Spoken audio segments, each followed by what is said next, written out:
and I brought with me here today Rian, who is on our community management team. Rian's having a little bit of, I think, internet lag and such. I'll let Rian have a chance to introduce himself. Over to Rian. Okay, hopefully the internet is going well now. So, hi Hatem, Alan wasahlan. اهلا بيك. Hi Ryan. Thank you, I'm doing well. So yeah, my name is Ryan, as Jing said, and I work as a community manager here. So which means that I have to engage with the community, which consists of 180 more unique property owners. So that's going to be the mission, and that's going to be the task for me each day, every day, especially for during this kind of time when we don't have a lot of guests checking in. So I have a lot of things to do with the community so that they can engage with us, and then how do they get involved, and then how to get them understand how we will work during this kind of time. So yeah, that's why we're looking across the LinkedIn, and then finding people that might be helpful for developing and help us to share the idea of how to build like a good community management. Like Jing said, I think we already met um, Henar as well, and then also become the speaker for the last webinar. So hopefully that we can just it will be the a good start for a good relationship. I hope. So thank you, Hatem, for your time. Shukran. Thank you. Okay. شكرا. Also, Rian formerly worked here at Uber, actually in Indonesia too, as well, when Uber was still around Southeast Asia. So I guess you guys are alumni and such. Okay, Yeah. if we're ready to begin, I'd like to begin with just a few questions, just kind of icebreaker questions. How did you first get started in customer support, and what was your journey to develop a career here? All right. So yeah, let me talk about you. You're gonna take me back a couple of years when I started as a customer support representative. Actually, after I finished the college, before I joined the military service. Here in Egypt, not all the companies offer a job for fresh graduates if they are waiting their military status, because sometimes people go directly to military status to serve the military, and some others are not. So during this period, it's like 6 or 7 months. No, not all the companies accept employees. However, customer service career was open for everyone. So I didn't want to like stay at home. So I wanted to try a new experience and to try to help people and support solving people's problem and making their life better. So I started with a very reputable company.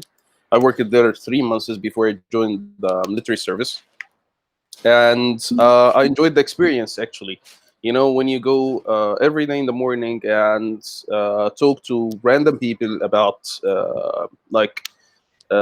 their problems with the service that the company that I was working for providing, and you do your best to solve the problem, and then by the end of the call and by the end of the conversation, they say that you made my day, or you made my life easier, or yeah, that was the solution that I wanted. So it makes you excited. It makes you happy by the end of the day, because you could make some people happy.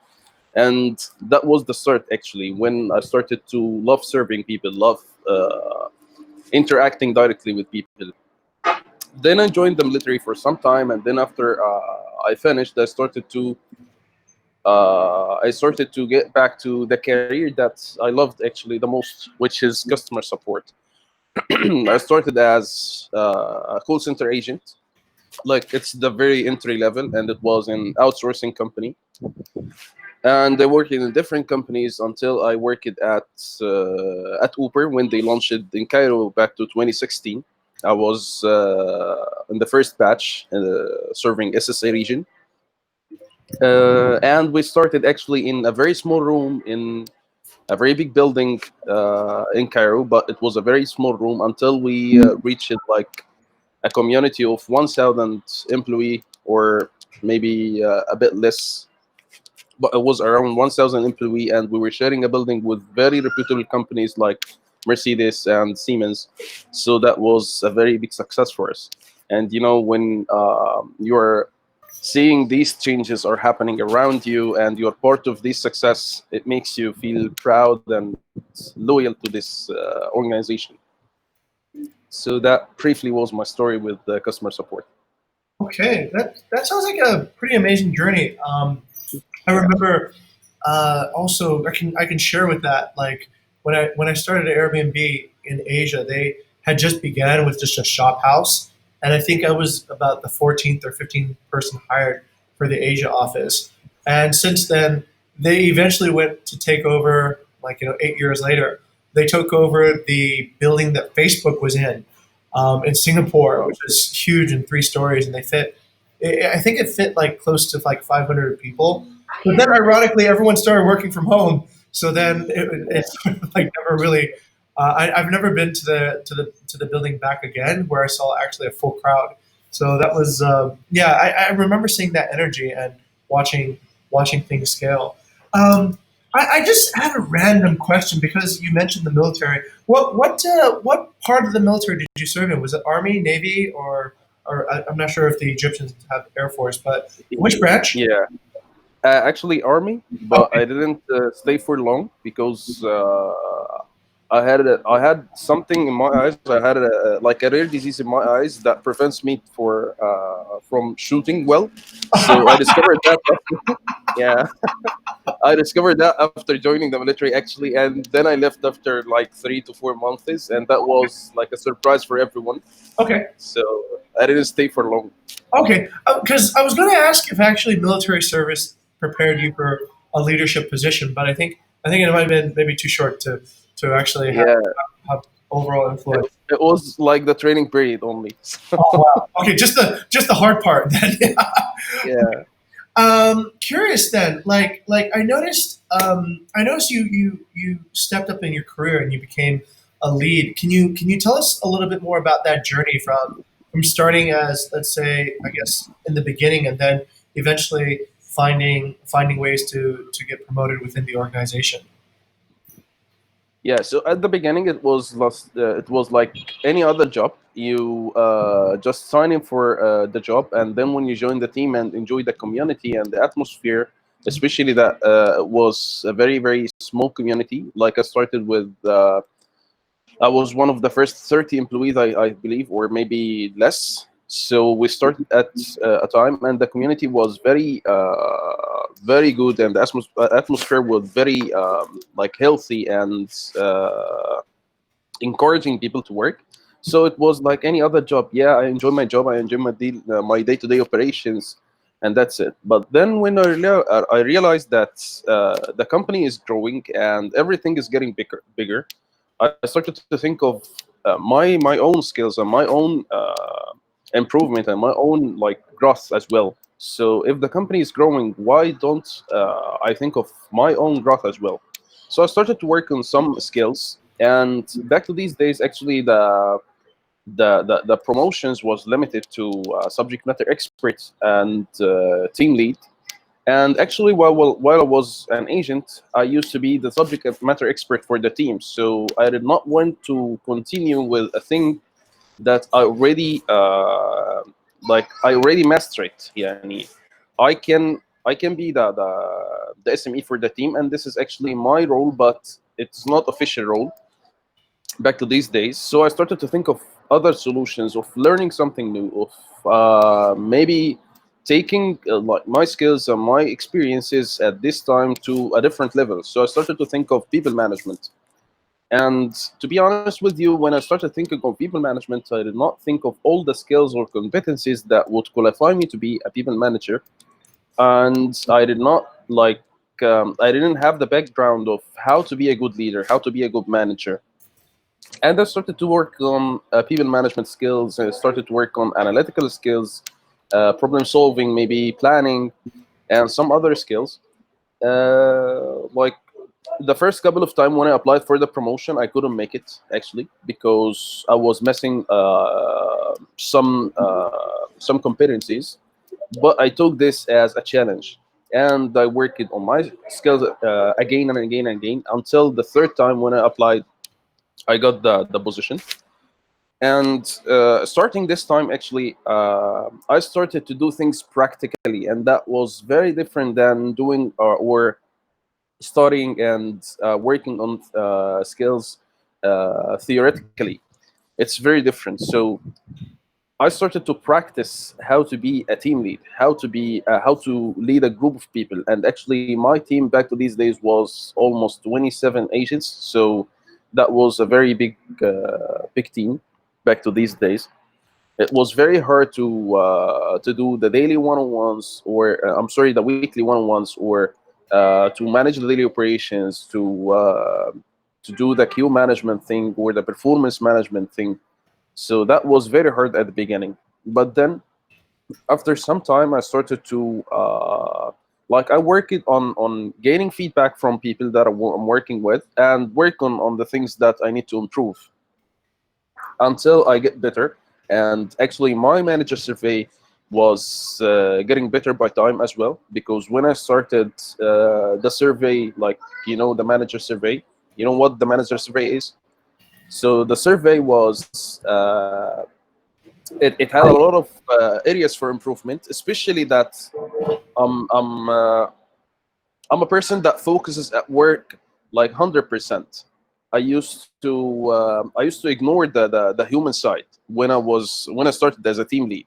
So the human factor was not that important, was not as much important as the work itself for me. And actually, that was a very very negative thing. Yani,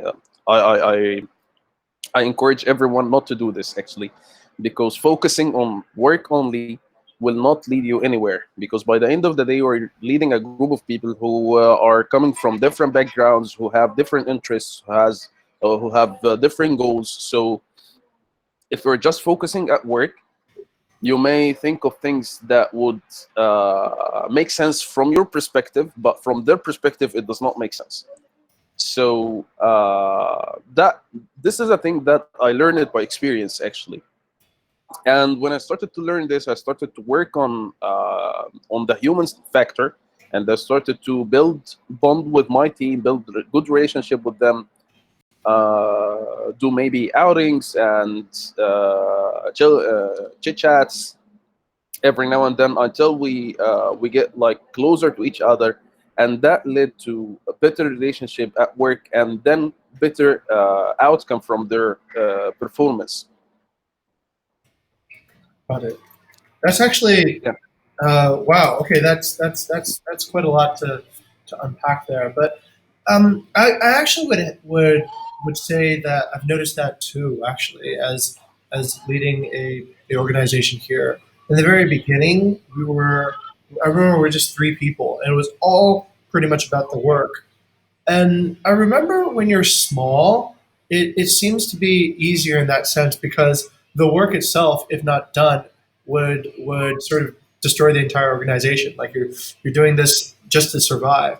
But as you get bigger, I think then yes, you delegate to other people, and I've realized if you just think about the work without thinking about how the people are going to engage with the work, then then eventually it's sort of like there's a distance, but the distance will start closing and the work will start dropping because people aren't necessarily happy with it. And I just I picked out that I'm actually kind of curious now. You tried many times to get this promotion to become a team lead, and from what I understood, you invented the role. It wasn't necessarily kind of like a role that was there. You thought of it up. How did you or a few things. One, you mentioned a few times when you didn't pass the promotions. What were the missing competencies that they were looking for, and what and I'll go with that one first. What were the missing competencies that they were looking for initially that you ended up having become better at? At the first time,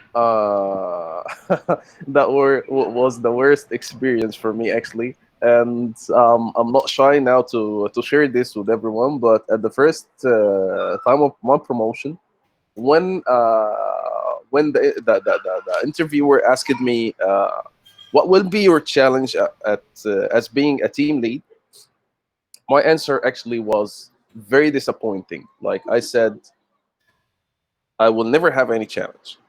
And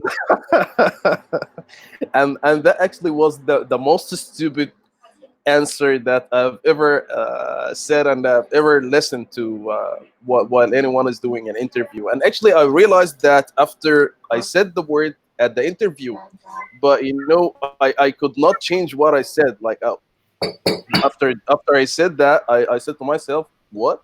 What are you saying? Is this true? Are you serious?" Uh-huh. But you cannot change this now. So I could not like change the situation because actually the interviewer already got like the impression that that this person is not thinking about the future. He does not have any he does not even know the responsibilities of that role. He does not even know that there will be a lot of challenges, even the small things that I consider myself that I'll be able to do it very easily. That was actually a challenge. But at the second one, the second interview, actually, I got a feedback from the interviewer that I'm a bit. Uh, um, let me let me recall the situation because actually that was a very interesting feedback that I kept working on for maybe 6 or 7 months until I could reapply again for the same promotion. He actually told me that it seems that I cannot deal with people coming from different backgrounds. Okay, okay. Yeah, and that was actually true. But back to these days, I was not convinced that what are you saying? I am not able to deal with people coming from different backgrounds. Actually, I'm a friend of everyone at the floor, and actually, I've been a guest trainer. There was a program called guest training program that where I can be a trainer, but it's not official trainer actually. So I was a guest trainer for 8 months, and now you are telling me that I cannot deal with people coming from different background. That was a very strange actually comment back to these days. But when I started to work as a team lead, I realized that that person was right, and actually there were a lot of things that I needed to work on in order to be a leader, because being a team leader, leading a group of people directly, is very different than being a trainer, is very different than being a mentor for the team, and so on. And this is one of the things that I worked on, and I try to my best to improve. I totally agree with that, actually. I think, to give a funny analogy, I think being a leader is a little bit more like being a parent, and being a mentor is kind of like more like being in love, right?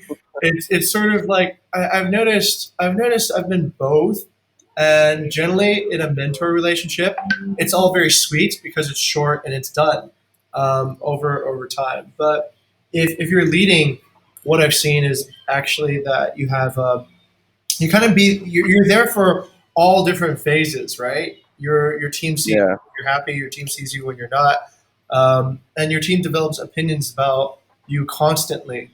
Whereas, like, if you're a mentor, maybe you show up on the stage and you're like, "Hey, look, I'm so amazing," right? And then yeah, afterwards, you sort of have this halo.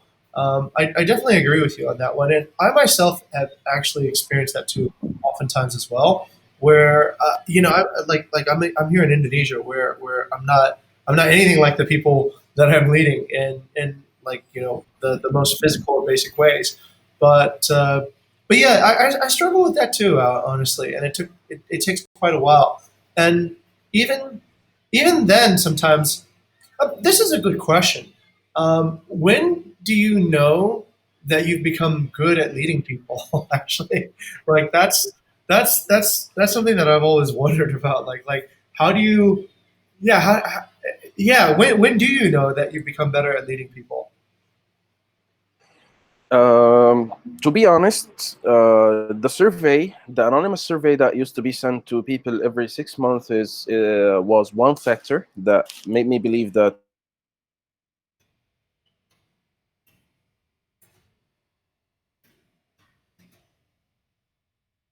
Okay, I think we have a little hiccup in the internet.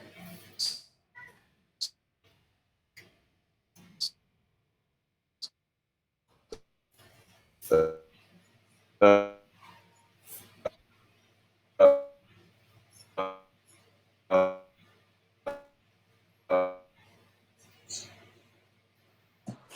Oh, sorry about Hello? that. I think the internet just cut out for like a few seconds. But the last thing I said was last thing I recorded was based on the survey.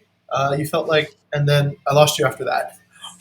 Yeah, so the first thing, as I was mentioning, was the result of the survey that used to be sent to people, because it was anonymous, Uh-huh. and actually nobody need to cheat while doing this survey. So that was one factor that made me believe that I started to become better Okay.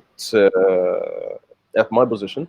And actually, the second thing was my relationship with my team. And even after we left the company, after we stayed at home, I still have good connections with them, and that was actually a very good uh, reason that made me believe that I could do something better. I could be a better manager.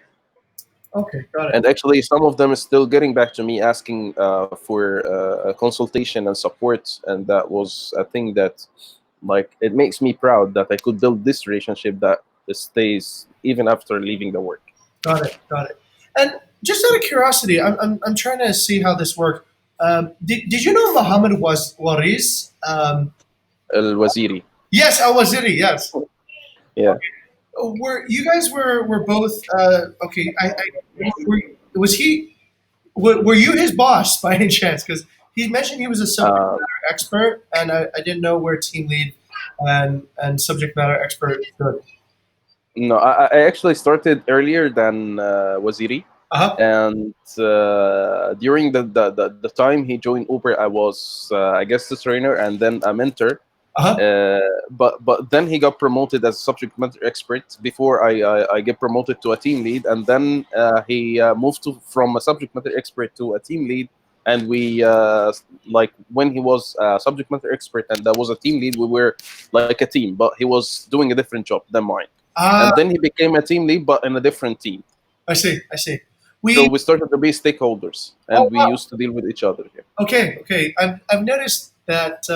Yeah, there was some overlap in some of the things that was mentioned too. Was actually, as Rian just mentioned, he was a speaker just the other day. We had this webinar at one of the big universities here in Indonesia, and he was speaking about customer support and about how, how to deliver really great customer support.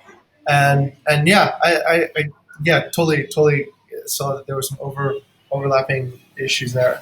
Um, I'm just kind of curious, just some basics, like on just a mundane subject of meetings, right? As a leader, you have to pick like your time, and meetings can, I've noticed, be a complex subject because if you have too many meetings, then you can't get any work done. But if you have too few, then you might have a lack of coordination. In your opinion, Yeah. sort of what are meetings for? How do you have effective meetings, and how often should you have a meeting? And what kind of meetings should you have? You mentioned just before you had one-on-ones and such, but like how would you sort of how would you see the communication structure to work really well with your teams? So actually, there are meetings that you need to do with your team, with your direct reports, and there are other meetings that you need to be doing with the stakeholders, with your management team, like your colleagues at the same level, and with the community of leads, in order to like share experiences and best practices with each others. So it depends on the urgency and the importance of each meeting, actually. So for myself, I used to organize my agenda by the end of every week. So I organize my next week's agenda by the end of this week. So I look at it from important, like, from a prioritization perspective, like what is the importance of this meeting and how urgent it is. If it is urgent and it is very important, so I would sometimes I would initiate the meeting actually myself, and sometimes I decide not to attend some meetings because it's not that urgent for me at this time, for example, or maybe it's not important now, but maybe later I can join that meeting. So I was organizing my agenda according to these thoughts actually.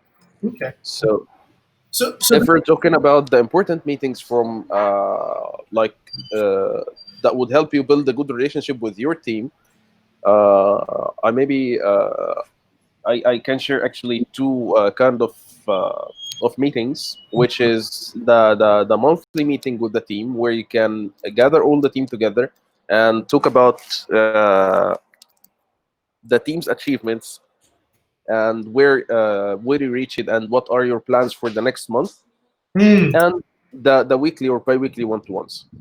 And those are the two most important meetings for the team. And there are other meetings actually that with the team, but uh, these are not official meetings actually. mhm. You can do it randomly. You can just gather the team outside for a walk, maybe a couple of people. It doesn't have to be all the team, just to build a bond with them. Okay. And from like if you're looking at it from other perspective, like you're doing meetings with a group of people that you're working with and with your manager, for example, this should be happening on weekly basis in order to align on what's coming next and share the challenges that you have been through during the previous week, for example, and agree on the actions that you're going to take for the next week. And in order not to actually work in a silo, these meetings should be a regular habit, because by the end of the day, if you're working in a community, you need everyone to have the same impression. Like, I'm not doing something that my colleague is not doing. So we need me and my colleague agree on a thing that we will be implementing on our team, so that every member in the community feels the same treatment actually. Hmm. Okay. Yes, I've noticed that if there isn't a regular pace where there's a bit of mixing that happens, especially since things are more remote now, then Yeah, then you do start getting, yeah, you start getting projects that are, I think, orphaned from other projects, yeah. and then you end up with, like, yeah, you end up with almost, yeah, that's something that's really hard to stitch together. Um, Interesting. Now, I just want to ask about the frequency of the weekly one-on-one. Just like, I think you said you had 27 people, so that's a lot of one-on-ones every week, right? Like, is that how it should be done? Like, is it that important to have a one-on-one with everybody every week, or is it like, is it spread out through? Yeah, it's a one-on-one every week, but we meet once a month. How frequently did you have to schedule one-on-ones? Okay, so the 26 or 27 direct reports, actually, that was my team for the first year as being a team lead, and then actually that number became better, Oh wow, and yeah, and that was a good thing actually until my team became like 13 people or 14. got it. The last team I led, Uh-huh. and that actually gave me some time to work closely with the team and to give them more attention, to give them more time, Hmm. because actually back to these days when I was leading a very big group of people, I could not do the one-to-ones on weekly basis, for example, but I could do it every 2 or 3 weeks sometimes, Got and it. sometimes every month, and that was actually a horrible experience for the team and for myself actually. Okay. So the frequency of the one-to-ones, it depends on the person that you're dealing with. So I cannot tell you that you should do a weekly one-to-one, Okay. because sometimes it's not important to do it on weekly basis. But if you're working, for example, with a person that has some challenges and they need to work on improving them, then you need to meet them at least once a week in order to catch up on things, notes, like if there is an improvement or if there is something that needs to be done to do the work in a, like differently, actually just to help them improve.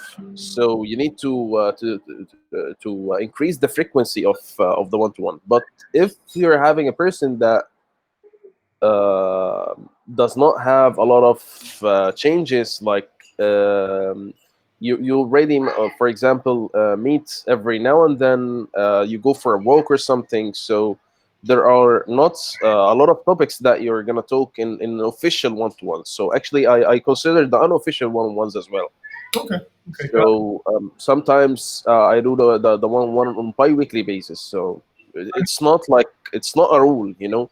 It depends on the people that you're dealing with. Understood. Understood. Okay. And But it should not, like, for my perspective, it should not exceed 2 weeks. At least you need a slot on your agenda for your directs at least once every 2 weeks. and you think this should be done? Let's say, okay. Just out of curiosity, as your Jeff Bezos had this saying that a team should never get past a two pizza team, right? And in your understanding, I kind of get it in sort of a logistic way, right? But I also get it from a personal touch way. If there's so many people in a room, then I get the feeling that there's less accountability now because there's just so many people.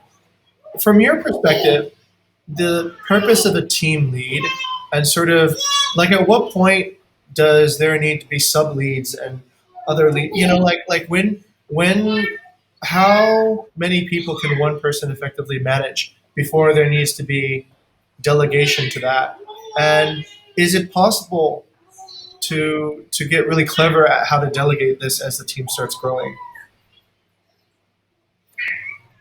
So if we're talking about the ratio, I think it depends on the load of work. So if you're doing thing that is very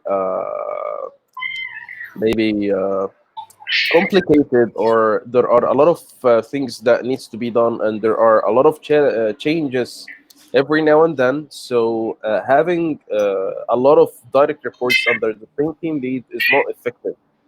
But if you're doing an easy task, for example, or if you're working with a limited product, you know, because actually at Uber we had a lot of products, we had a lot of like our knowledge base was very huge, and the kind of questions that we were getting every day, and the kind of interactions and teams that we're dealing with was like very big. So the ratio between team lead and CSRs, or first line agents, matters from that perspective. Because if you're having a lot of employees, you will not be able, for example, to catch up with them on the errors that they do from quality perspective, or maybe you will not be able to coach them on how to for example, solve every ticket in a very short time. So if you're having a very large group of people and you're working with them on at least five metrics, that will be disappointing. From your perspective, you'll not have a time as a leader, and from their perspective, you don't give them the proper time to improve, and this will make that a very bad experience. But if you're managing a very like small product, and there are not much metrics that you are measuring and you're working on, then the larger group it is will not make a big difference. That's a really good answer. I've noticed that. Yeah, yeah. I think that answered the question. Sometimes I'll be like, like if you're operating, I think like a what do you call it? Like clothing manufacturing or something, where most of the work is very routine and the training period is relatively short. Then yeah, you can have I think one lead for hundreds of people.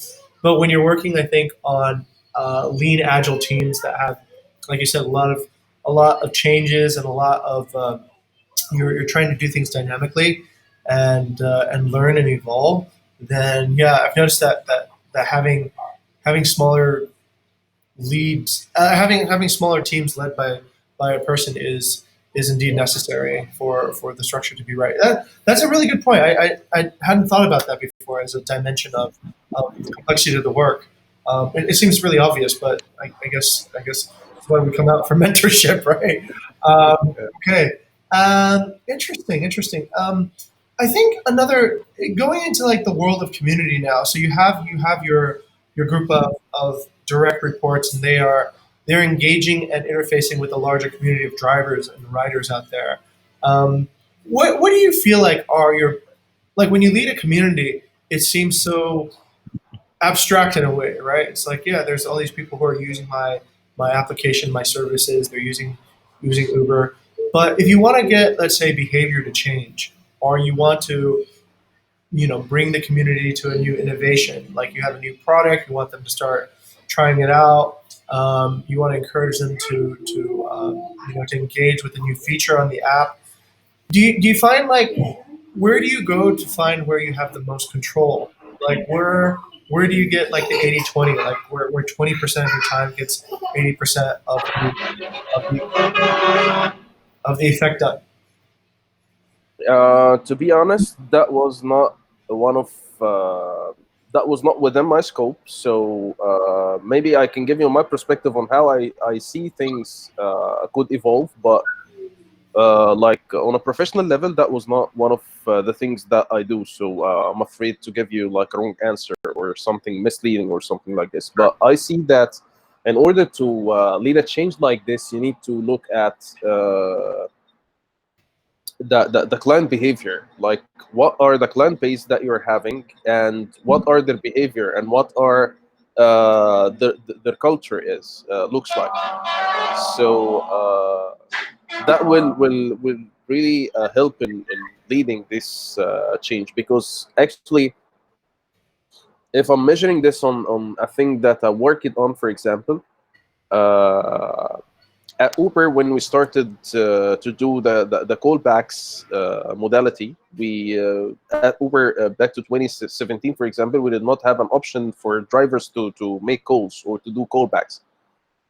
But then Uber started to launch the callbacks, and that was one of the people who were leading the project of launching callbacks for SSA.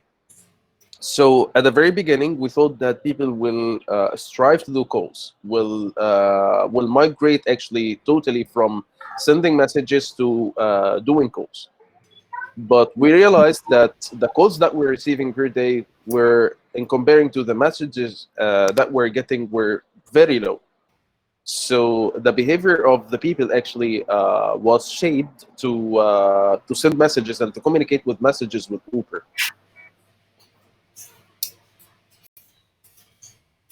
So I think that the mentality of the people that you're dealing with, or the behavior of this of these people, will make a difference Okay, in that decision. got it. And okay, let's go back into this idea of I guess customer support. I noticed there were some terms here that are very fascinating to me, and maybe I don't quite comprehend them yet. One is a monitoring queue. What is a monitoring queue? Okay, a queue is the queue is the platform that we're getting the tickets or the complaints or the questions Ah, on. So that this is the queue. And monitoring the queue is keeping a close eye on that inflow, the questions, and making sure that every question is being answered in the right way and in a very fast time. okay. So so what we usually do in that case, but actually, to be honest, that was depending on the SLA. You know the SLA, the service level agreement. Yes, of course. Yeah. So because we had a very maybe flexible SLA when I worked at Uber, it was 24 hours at least, and sometimes it's 12 hours. So this is a flexible SLA. So that helps us to maybe look at the queue every 6 hours, to monitor the queue every 6 hours. But if we're working on a queue, for example, that it's SLA less than 5 minutes, it makes you crazy looking at the queue every time and actually opening the monitor and keep tracking of every ticket that you're receiving, every question that you're receiving, and making sure that there is a person is available to answer this question or to respond to this ticket at in a very fast time. Got it. And this is possible because you have what, like Salesforce running, right? You can see what sort of like the total ticket depth is and how much time. Yeah. Okay. Yep. So does does Salesforce provide the analytics in total, or do you need another tool to export the data from Salesforce to analyze the data? Actually, at Uber, we used to work with two different platforms Uh, for the queue. The first platform was Zendesk, Zendesk. and the second, yeah, and the second platform was Plus, and this is the current platform that Uber is operating with. It's called Plus. Plus, yes. P for book, Uh huh. L for Lima, Uh huh. I for what? India. I- India, yes. uh, and S, double S. Plus. Oh wow. Okay, I never heard of this one before. Um, B for book, not for Ben. oh, sorry. Bliss. Bliss. Yeah, Okay. Plus. Okay. All right. For customer support. Um, just out of curiosity, like, is there a particular reason why using Zendesk rather than Salesforce or Salesforce to Zendesk, or did you? I don't know if you were if you were in the phase where you had to choose a CRM for the company. So actually, it depends on the load of work because there are too many platforms. Nowadays, I'm actually looking at different platforms for my new job to implement with my new team. Actually, so I'm looking at different platforms, and depends on the nature of the job that you're doing, Okay. the response level that you're looking after. Uh-huh. And if, for example, we're talking about the difference between Zendesk and Plus, it's very huge different because at Zendesk, for example, I see it's lacking a lot of things, or maybe it's a good platform for that supports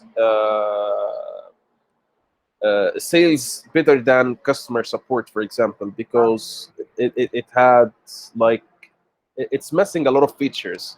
But when we migrated to Plus at Uber, Mhm. we started to see different features. We started to it had like there was a lot of integrations between Plus and the internal tools in Uber. So we didn't need to go anywhere else other than Plus, for example, and we can see all the information available in Plus. But in Zendesk, we had to jump between applications in order to work on a in a very single question, for example. Got it. So and from user perspective, from an agent perspective, Plus is more user friendly than Zendesk. Wow. Okay. I remember when Zendesk first got started, they were trying to be the most user friendly customer support CRM, and Yeah, but now it's there's not. now there's a new world all the time. Okay, got it. Okay, so that was monitoring the queue, and maybe I'll go into another subject, which is like about. I guess this is about leadership again. This is about bringing together a team. Now, I've noticed that, and this question is, how much do you think success in your team depends on the right hiring? How much of it is the right onboarding? And how much of it is just whatever is the culture and the norm in the team? Like, I've talked to a few different people, and this was surprising. I was speaking to some people at Airbnb, and it seemed like, well, in my case, I got zero training at all. I remember my first day of work. I get in the office, and nobody was there except the cleaning lady, and there wasn't an office manager even. So I went in there. There was this cleaning lady, and I sat there, sort of like in the. There wasn't really a lobby. It was just like a. It was just like a ante room in the shop house. And the first person who walked in just gave me the Wi-Fi password, and Yeah, I remember I didn't. I sort of had to learn everything on my own. And so my experience at Airbnb was completely like one of it was great. It was like going to a carnival and all the games were free, right? So if you really yeah, wanted to learn and play all the games, if you saw it that way, then it was a great place for self learning. But some other people, they really emphasized that if they were trained at headquarters, right, they really had a much more regimented onboarding program, and they got a kit when they arrived. They had all this beautiful swag, and they had mentors, they had buddies, they had all this sort of support to make sure that they succeeded. And then selection, I think, was globally the same. Selection was rigorous. Actually, I felt like it was more rigorous for international hires than for domestic hires, like in the U.S. So I could see how like that sort of made up my career, right?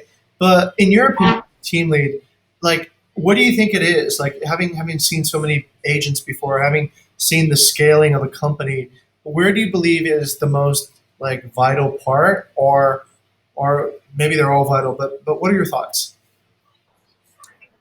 So in that front, actually, my experience is similar to your experience because when I started at Opera, we were working in a very small place where like there were only the site lead and then the team and no person in between. So we were sharing the password of the Wi-Fi together. We were actually doing everything ourselves. When we, for example, when the ACs broke and it did not work, we went and got some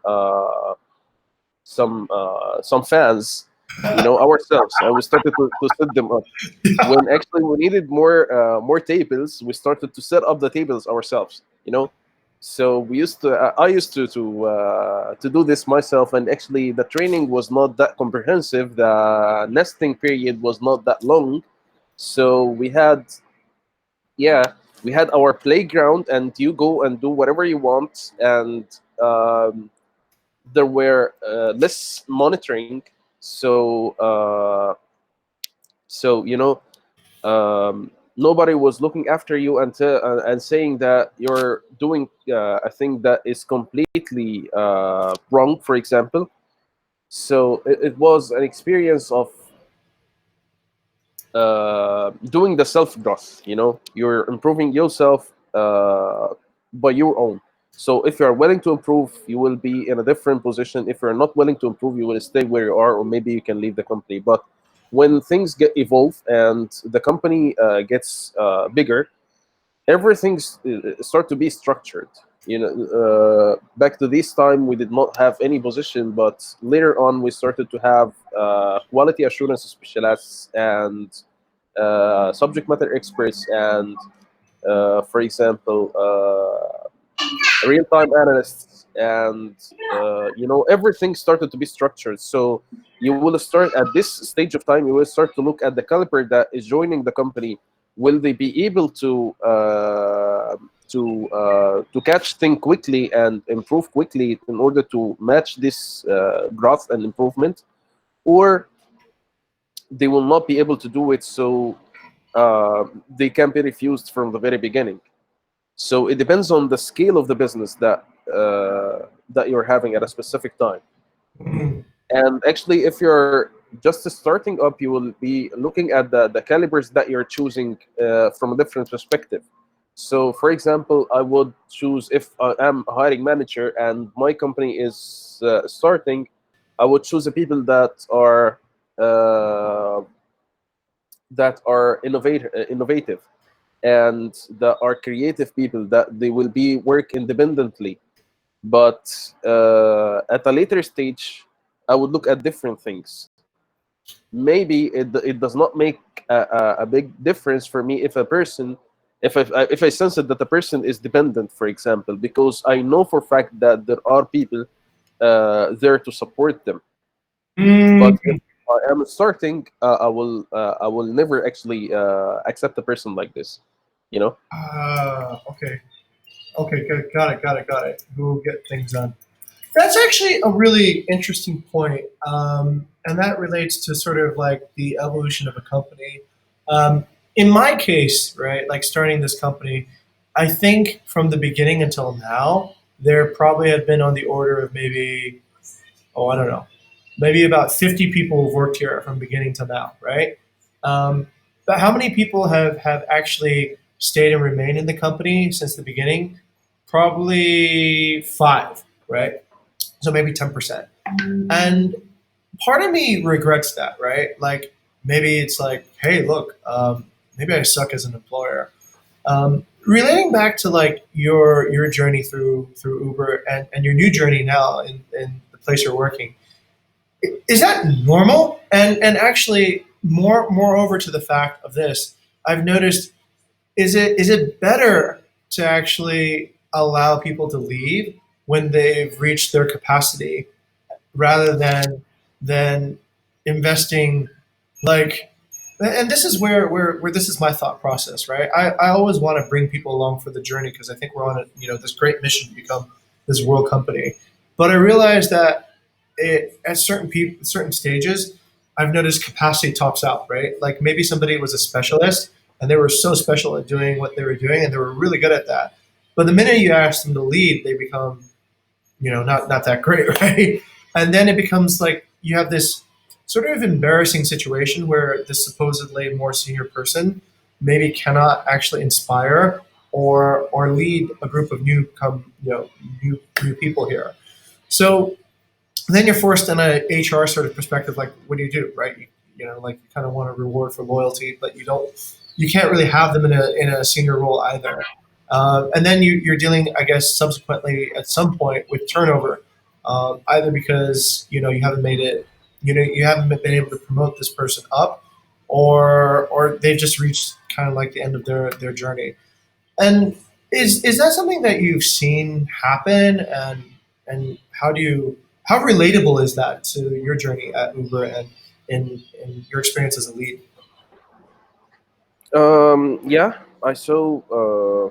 I've been through this, but not actually. I did not witness a lot of people leaving Uber, uh, and I can relate this to a very good fact that the manager used to set expectations for the people are joining of what's coming or of what's next, and no, actually, no false promises or nothing that we can promise people with if we're not if we're not 100% trusting that it's going to happen, for example.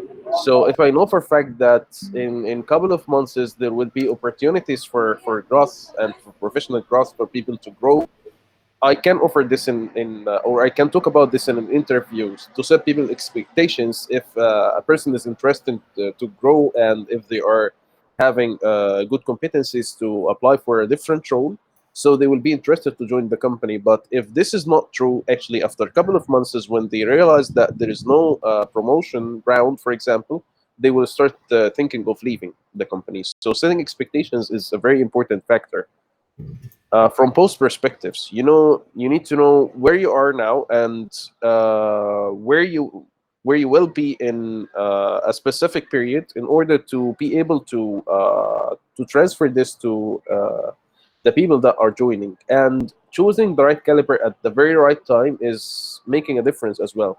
Because as I told you, if I'm hiring a person and my company is just a startup and we're doing everything ourselves, I will never pick a person that is dependent. But in a later stage, if I am having the support functions, all the support functions like the training team, the quality team, the workforce team, if I'm having all of these teams around, I can look at a dependent profile and they can accept that profile. So it depends on your choice as a hiring manager and the expectations that you are setting for the people in order not to make them leave. Because when people start to work at a specific place, they start to build expectations. So where am I going to be, or where this company are going to be in couple of years, in the next couple of years. And if a person is looking forward to be in a different position or to grow, they would prefer actually the companies that has a very promising future. Mm, okay, got it. So they will be able to make the decision at the interview, not to join the company and after a couple of months they realize that they made the wrong decision. So Okay, got it. Interesting. So you think essentially to lead people well, it's really good to think about like what the career milestones are going to be and what sort of like the roles that are opening up as the scale is increasing, right? So that way that kind of keeps people that keeps a carrot out in front of the pack, so that hey, if I want to exceed, I have that pathway. Did you ever get many cases in Uber where people were, no, it's fine. I don't really want a promotion. I just want to kind of like kind of hang back and sort of do what I do and Yeah. be bothered less by goals and I don't know like when you see that, what's how do you react to that? So those kind of people that they are working for living, if we're calling it like this, they are just working for living. I'm interested in the work I'm doing, or even if I'm not interested, I'm fine with the work that I'm doing now, and I'm not willing to work on my skills and competencies. I'm not willing to spend time on training, for example, or practicing other things than what I'm doing. So they are in a comfort zone, and they don't want to leave this comfort zone. So it starts always with the conversation. So I start to initiate a conversation with them, asking them about what future that what future they are looking forward to have, or why they are having this mindset, why they don't want to grow in their role, for example.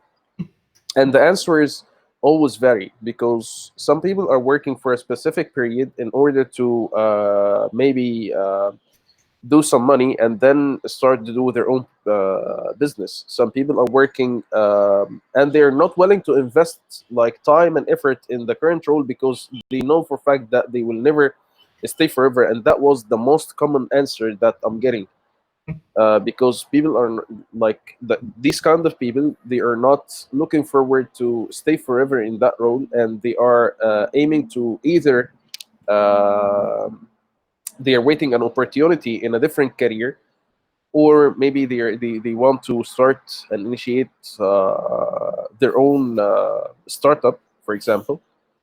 And some other people, they don't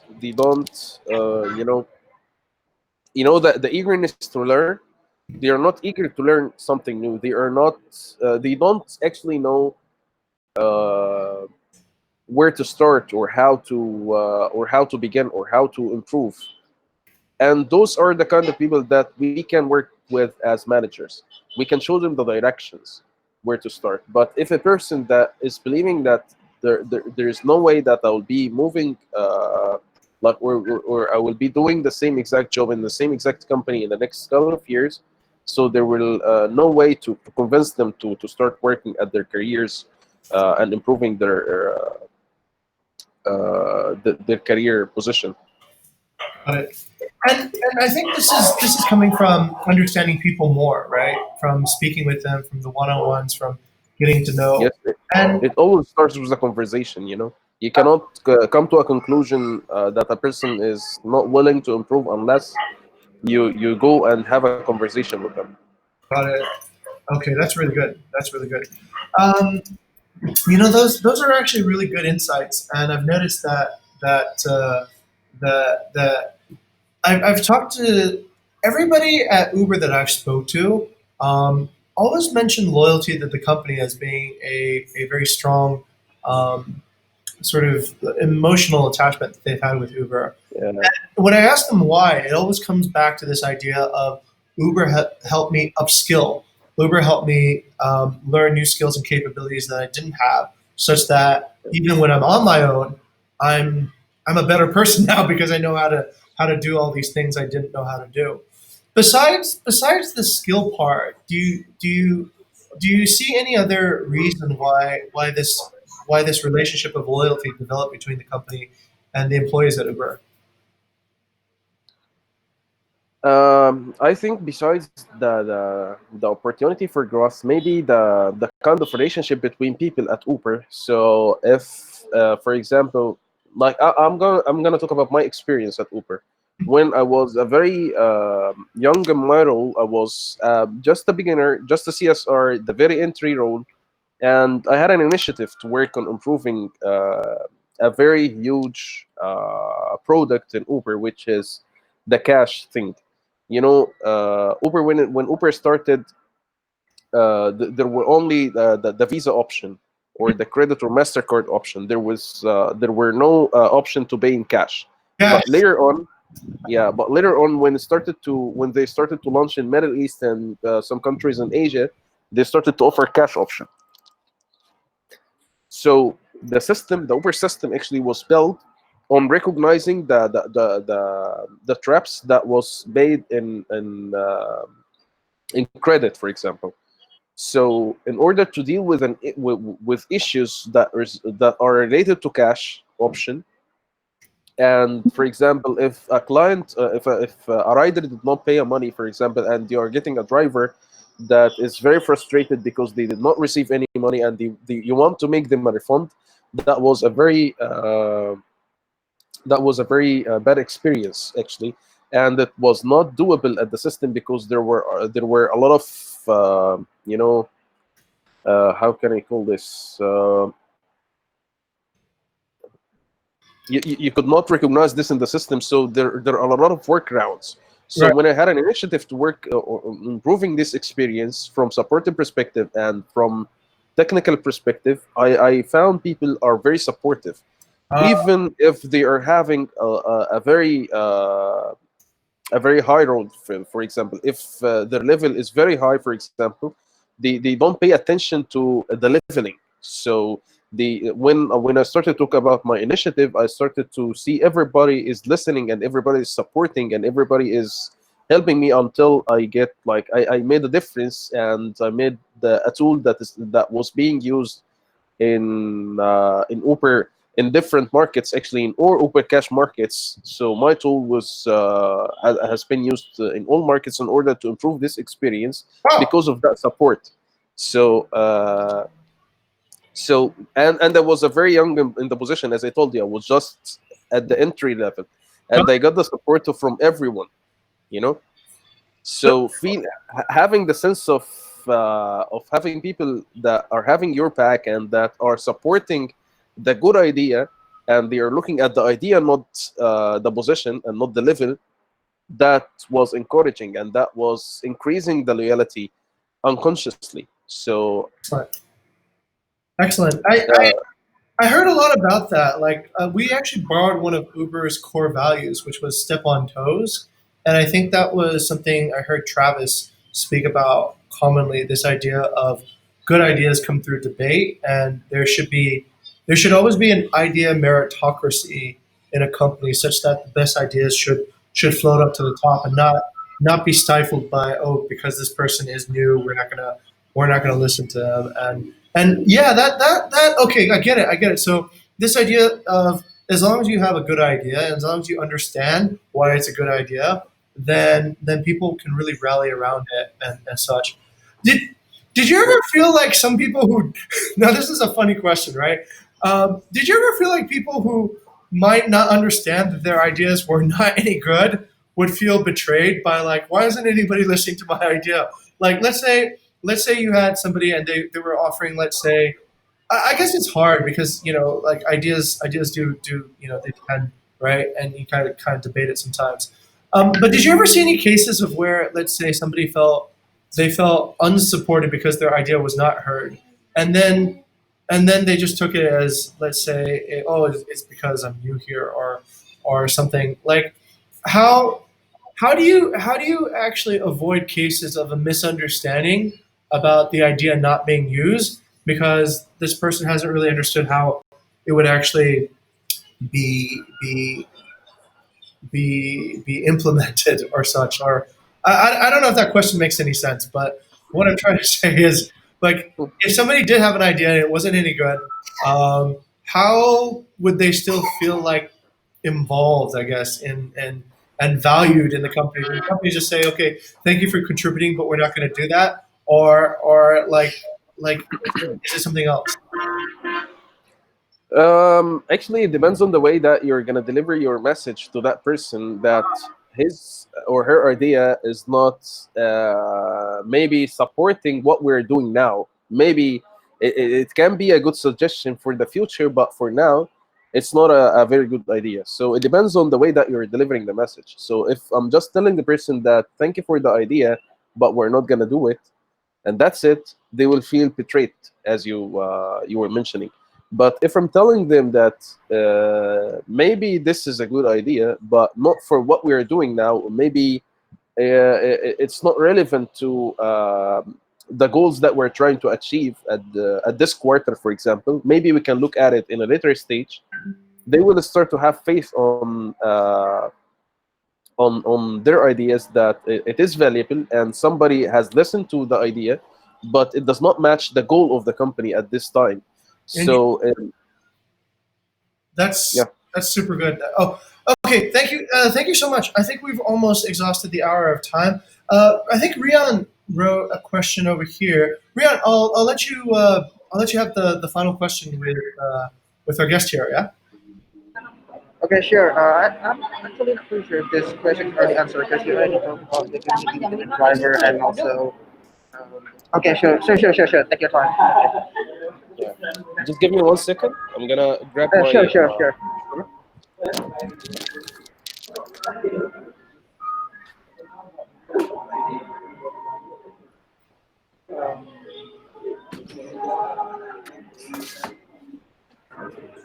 Oh, Rian, do you think we've asked this question already?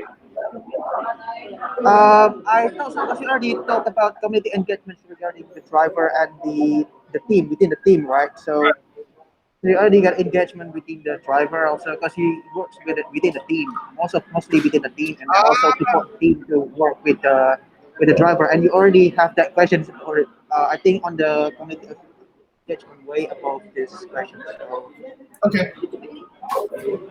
because I'm actually interested on the CRM, talking about the CRM, but Oh, okay. The CRM.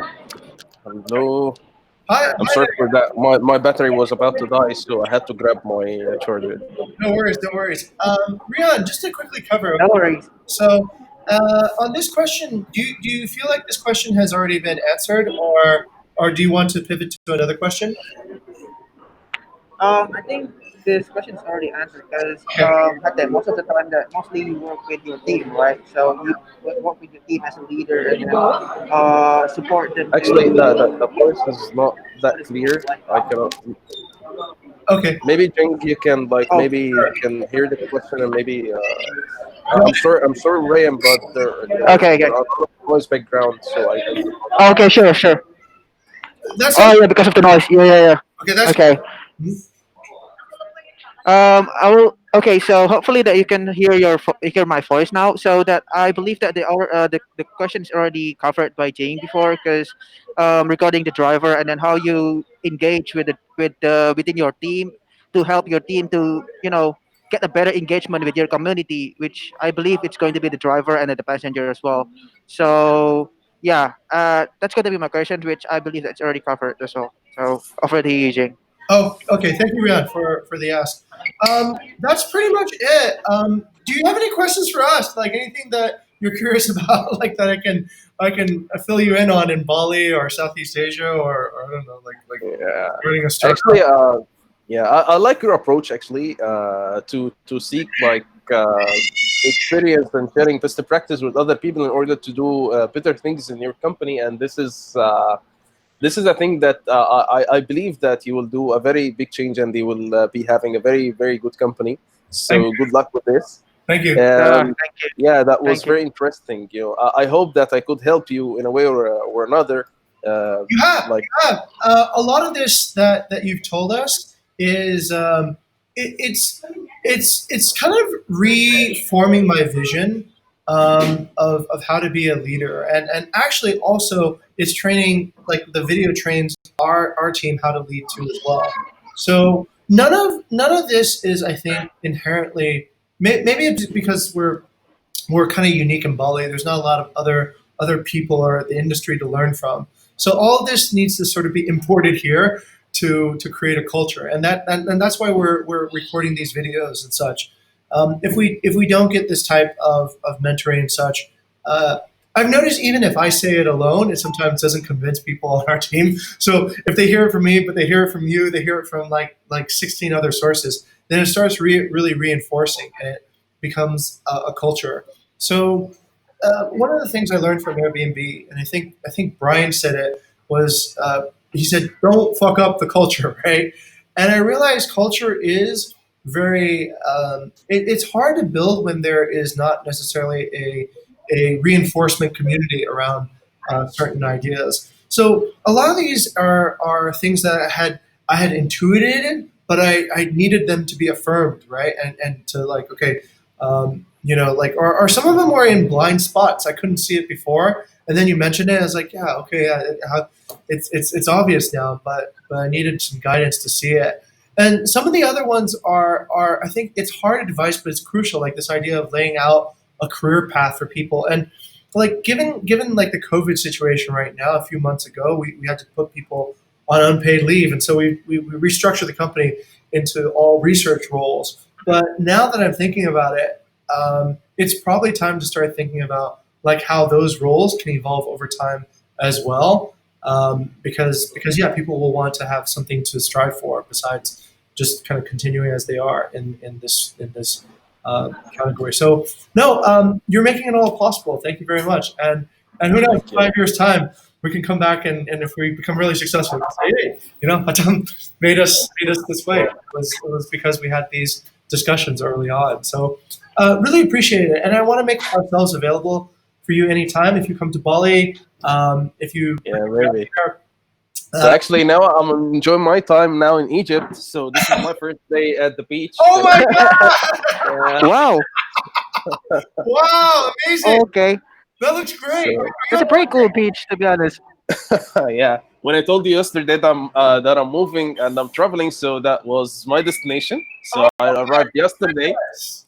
That's Yeah, gorgeous. Oh, is that the which ocean is that? this is the Red Sea. The Red Sea, of course, of course. Okay, wonderful, Yeah. wonderful. All right. Well, what do you look forward to do? Where are you right now? I'm in a place called Porto Socna.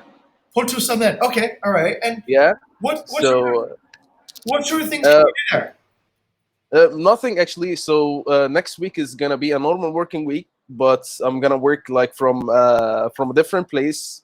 I'm having a very good view here. I'm enjoying the landscape. So this will help me like maybe relax and maybe do a better job. So Wow, I could, yeah. wow, that's amazing. Wow, that looks No, really. no, no, not Port Said, Porto Socna. Okay, wait. Socna. I'll start with the map, and let's see. I'll find out. I'm decent at geography. Yeah. Oh, over here, right? Yes. Yep, yep, yep, Or yep, yep. south? Zoom in, zoom in, zoom in. No, no, no. Go up, go up. Go up. Not down. Okay, up. Up, up, up, up, up. Yep. Up, up, up, up, up. Yeah, here it is. Here It's it is. it's by the Suez Canal Yeah, and on the left hand side. on the left hand side. Okay, here, Yeah. No, no, no, no. Go down a bit. down a bit. Go down. Yep, yep, yep. Ain Sukna. Yeah. It's in the, Oh, wow. Okay, all right. There you yeah, are. yeah. Cool. I'm there. Nice. I didn't know about this place until you introduced it to me. Oh my goodness! Are there locusts there? I saw that there was like there's this grasshopper like cloud traveling across this area. Have you experienced that yet? No, I'm not. I'm not sure if. I'm not sure if I heard you correctly first. So. Locust. I heard there was like a locust swarm passing through this part of the world, like these guys. No, I'm not sure. Oh, okay, sorry. Yeah, I saw that Let, there was let me. rain in Saudi Arabia, and it created these ponds, and these grasshoppers started laying eggs everywhere. And I heard like in this part of the world, there's swarms of locusts traveling. So it sounded, and then I remembered Egypt. Ah, I remembered like the Old Testament, so I thought maybe that had happened in Egypt. But okay, never mind, never mind. It was yeah, maybe let me share a link with you for the place where I am right now. okay, Uh, beautiful. So you're really taking this idea of work from anywhere, yeah?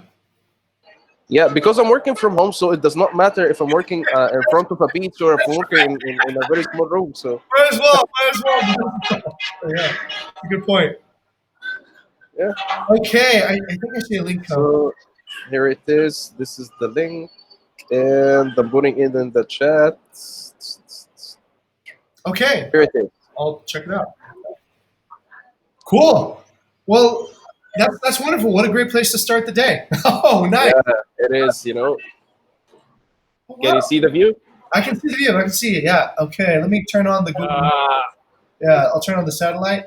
Oh my goodness! Wow. Oh, it's a five-star hotel. Nice. Good for you.